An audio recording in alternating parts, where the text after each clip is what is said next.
It'll do, Dad blast it, it'll do. Hi everyone, and welcome back. Anthony C here, and just got a little update for you. I'm currently working on a mailbag video on the previous video I made, What Do We Do with Sonic, which if you haven't seen it, there's hopefully a link in the description, go ahead and watch.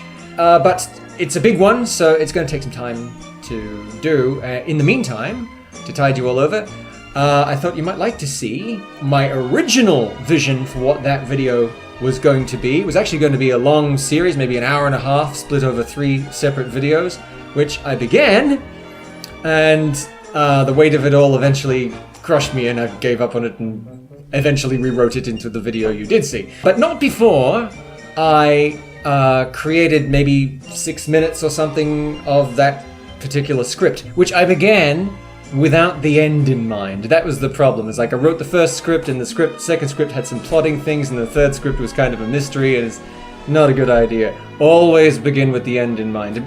Write your script properly. But, so just to tide you over, without further ado, here is what would have been, what should have been, what could have been, in another universe. What do we do with Sonic? For free. Please enjoy. Like the gymnast who fails to stick a landing, it's no spectacle if the endeavor doesn't fall from a real height. So to understand the magnitude of the smoking crater in front of us, perhaps it's time we take a look at how high Sonic once flew. See what he did right. And to do that, we'll have to go back. Back to the 1980s. For in the beginning there was a game, the granddaddy of all games. For in this game was Genesis, and it was glorious.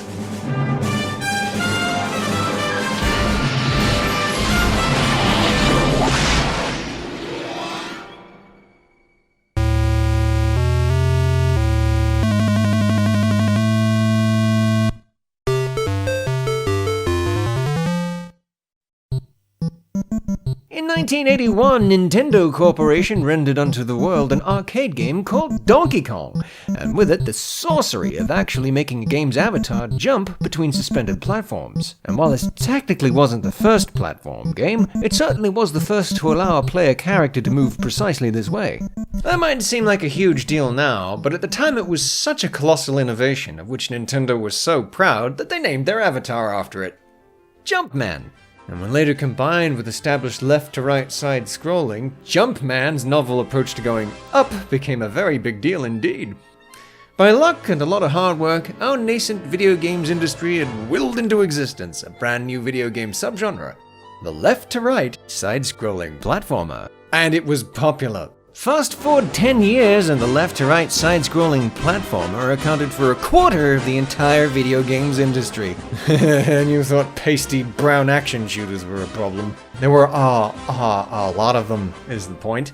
Which actually makes a bit of sense, because what Nintendo did was, in fact, make favorable a very effective method of quickly conceptualizing pretty much anything as a video game. Got a movie tie-in? Make it a platformer! How about a classic children's story retold? Make it a platformer! Freaky corporate mascot in need of some cross-generational promotion? You know what to do. Want to tell an elaborate tale of marine life that by virtue of its very premise shouldn't technically be constrained by jumping between platforms? Make it a platformer! Although when 1 in 4 games and virtually all licensed media borrows from the same formula, things can get a little stale.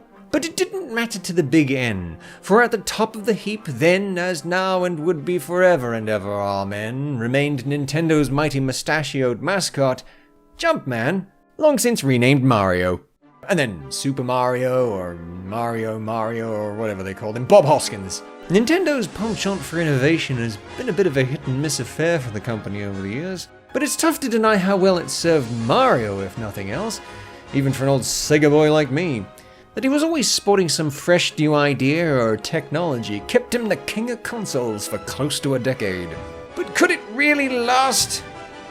Well, I don't know, what were we talking about again? Atari? Yes, Nintendo Corporation ruled, but no, not forever. Not when left to a plucky, relatively young American company called Service Games. Wait, what? Seriously? That'll ever play in the Orient? Give it the old KFC treatment. Ah, there we are. And you thought it was some Japanese, didn't you? Fun fact, Nintendo actually is an ancient Japanese adage, roughly translated into, work hard, but in the end it's all in heaven's hands. Anywho, by this stage, Sega Corporation had been nibbling at Nintendo's hardened heels for years.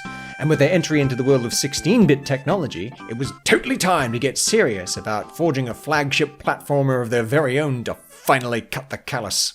To do this, they rounded up 3 heavyweight weirdos. Naoto Oshima, Hirokazu Yasuhara, and some guy called Yuji Naka.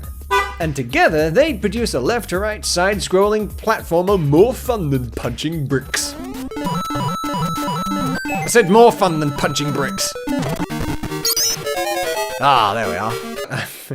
Sonic the Hedgehog was of course born in 1991 and leapt into our lives in the form of Sega Genesis and Master System games to bejazzle our tellies.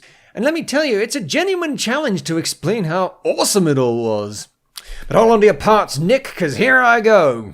So you're 11 years old, and suddenly your wealthy friend shows off this brand new video game machine with a flagship title that just blows your little child's mind all over the carpet. With a wild new avatar, sporting a sleek new spin on the old left-to-right snidesburgity-jumpity-bump. It's fun, but also inspirational? There's something you can't put your finger on. Maybe it's the way he moves like a pinball when he ducks and rolls about the place. Maybe it's the cool sound effects and clinkety chime of these ring thingies. Or maybe it has something to do with his character. He's so cool. Cooler than Mario could ever hope to be. But how? How's he doing that? It's magic. Ho, ho, ho, it's magic.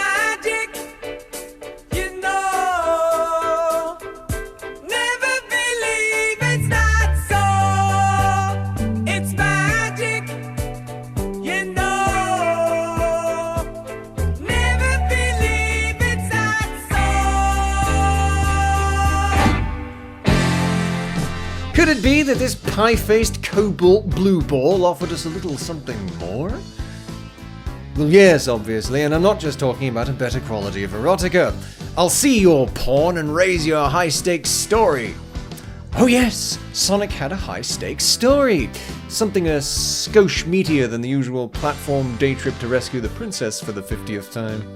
So you boot up the console, and immediately you were given to understand, in-game, that the protagonist's whole world was in peril. Yeah, this ridiculous hedgehog? Hedgehog? Who makes a game out of a hedgehog? Was necessarily cool by virtue of his very simple yet serious mission to save a multitude of his furry friends from being assimilated into some kind of frickin' Borg collective at the hands of a wicked human scientist bent on stealing the most powerful magical MacGuffins in the land.